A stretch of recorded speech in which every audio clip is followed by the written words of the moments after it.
মোবাইলের স্ক্রিনে যে হৃদয়স্পর্শী দৃশ্যটি আপনারা দেখতে পাচ্ছেন তা খাগড়াছড়ি দীঘিনালা উপজেলার বেতছড়ি এলাকার।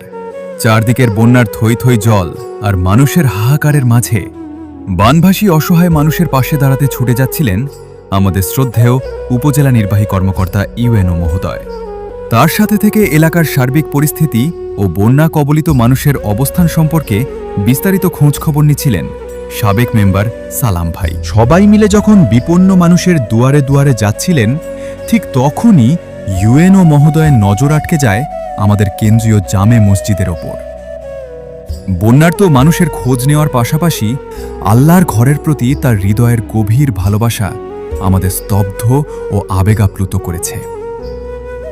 তিনি শুধু দূর থেকে দেখে চলে যাননি, পরম মমতায় মসজিদের ভেতরে প্রবেশ করেন, প্রতিটি কোণ ঘুরে দেখেন এবং মসজিদের কিছু অসমাপ্ত কাজ দেখে আবেগপ্রবণ হয়ে পড়েন।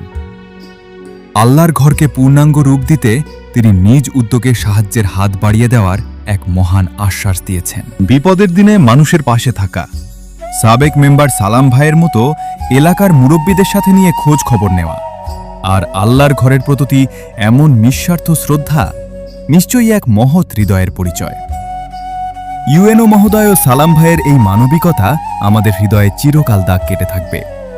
আল্লাহ তাদের এই উত্তম নিয়ত ও অবদানকে কবুল করুন, আমিন।